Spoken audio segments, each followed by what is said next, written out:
Começa agora pela rede Novo Tempo de televisão mais um programa Evidências na busca de fatos que comprovem a veracidade histórica da Bíblia Sagrada.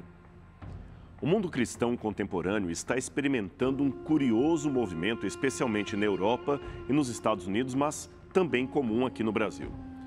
Refiro-me ao número cada vez maior de pessoas que se declaram desigrejados, um termo inédito para descrever aquela parcela consideravelmente grande da população que diz amar Jesus, apreciar seus ensinamentos, mas não quer compromisso algum com esse organismo chamado igreja. Nos Estados Unidos, esse fenômeno recebeu o nome de Churchless Christianity e já rendeu muitos estudos a respeito.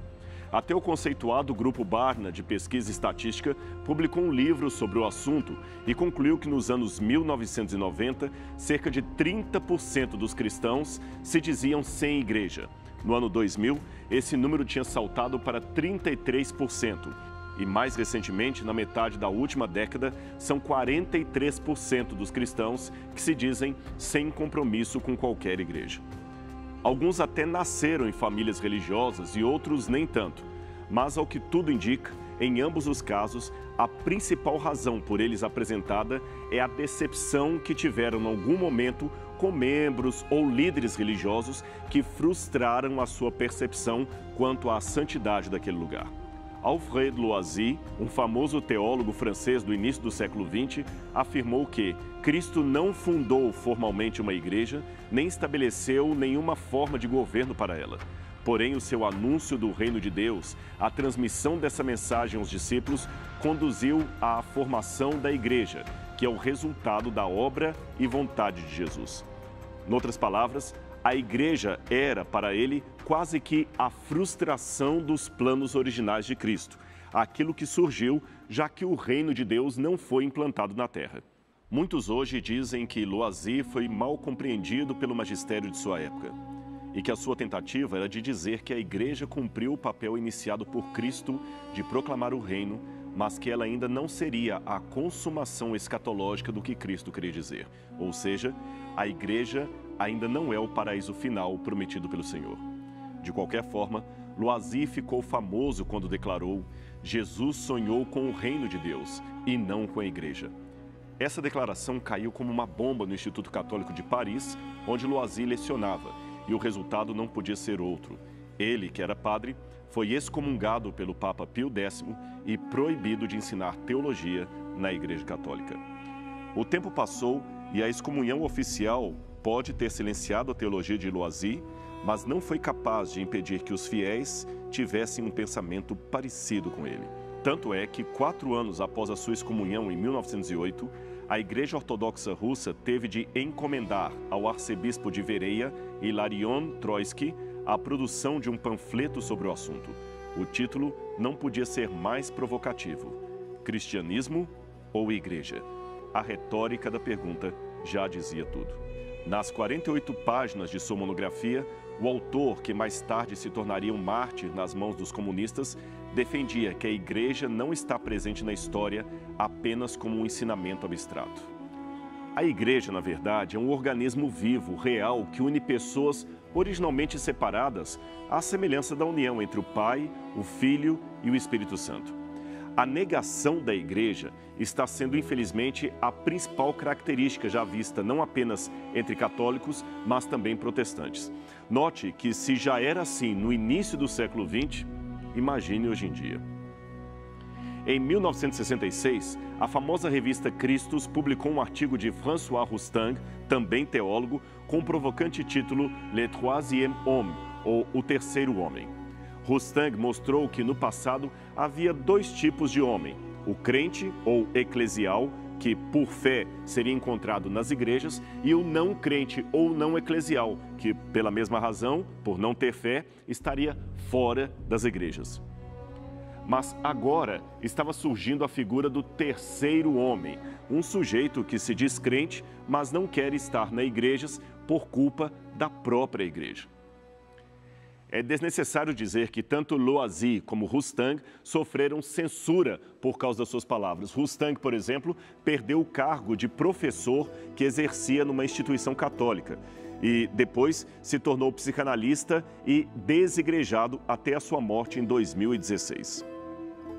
Hoje, infelizmente, a situação está cada vez pior. Estudos sociais mostram que 60% dos jovens criados na igreja a abandonarão assim que concluírem o ensino médio ou a faculdade. E isto é muito sério. Milhões de jovens cristãos se desligam das igrejas todos os dias, especialmente quando chegam à fase adulta. Isto não é uma simples estatística. Esses jovens são pessoas de verdade, que têm uma história para contar.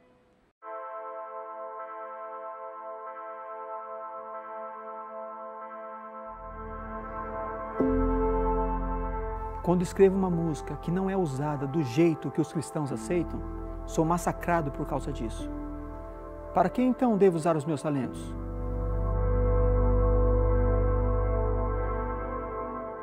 Eu me senti como se tivesse levado uma facada nas costas.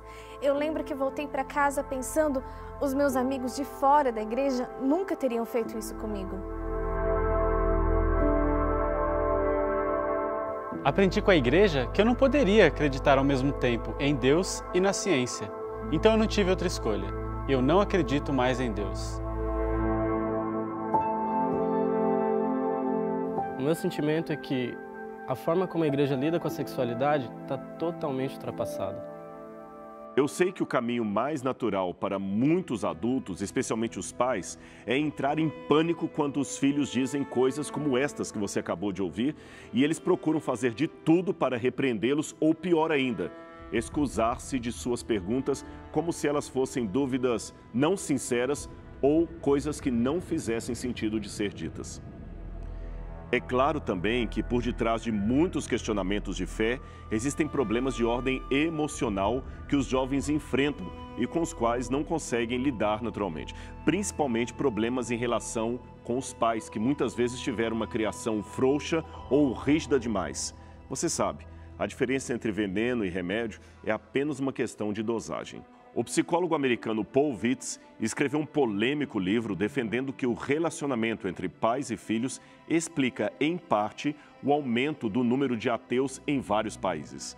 Ele diz: crianças que têm um mau relacionamento com seu pai, com maior frequência, rejeitam a existência de Deus. Citando autores famosos do ateísmo como Freud, Friedrich Nietzsche, Hitler, Joseph Stalin, Sartre, Christopher Hitchens, Daniel Dennett e até Richard Dawkins, o Dr. Vitz concluiu que o ponto em comum entre todos esses ateus famosos era o relacionamento problemático com a figura paterna. O mesmo vale, segundo ele, para os casos de ausência do pai, seja por negligência ou por morte, e também nos lares onde os filhos sofrem maus tratos paternos, sejam físicos ou psicológicos.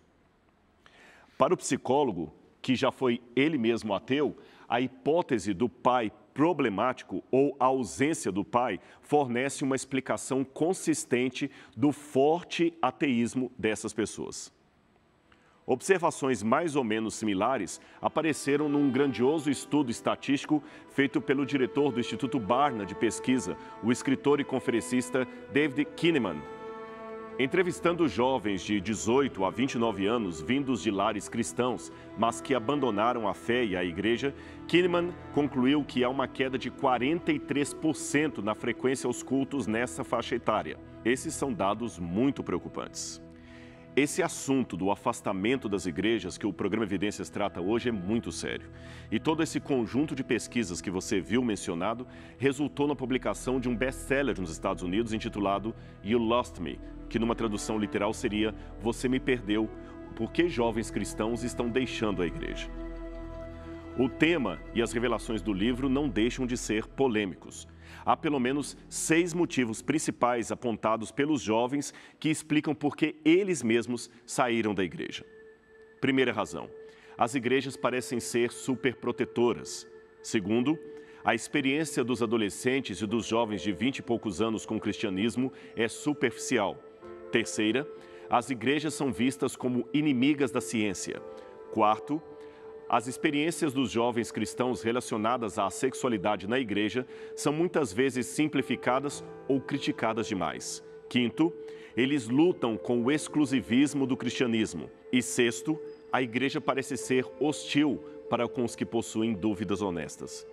Talvez uma realidade para a qual a igreja de hoje não estaria preparada, mas acabou acontecendo, era o fato do mundo secularizado assumir uma posição evangelística sobre os jovens. É isto mesmo que você ouviu, posição evangelística. Deixe-me explicar por quê. O evangelho, como você sabe, é a missão de pregar as verdades de Cristo em todas as partes do mundo. Mas você sabe que a língua é dinâmica e as palavras sofrem semântica. Sendo assim, quando vou aos dicionários, descubro que evangelizar significa converter alguém à religião pregando o evangelho, difundindo a palavra constante do evangelho. Por extensão, evangelizar também significa pregar qualquer doutrina ou ideia, preconizar. Com base no dicionário, eu não estou cometendo crime linguístico nenhum ao dizer que até ateus ativistas podem estar evangelizando pessoas, isto é, fazendo de tudo para convertê-las às suas ideias, àquela ideia de que Deus não existe e, por tabela, que a ética não deva ser baseada nos valores morais que a religião e a igreja ensinam.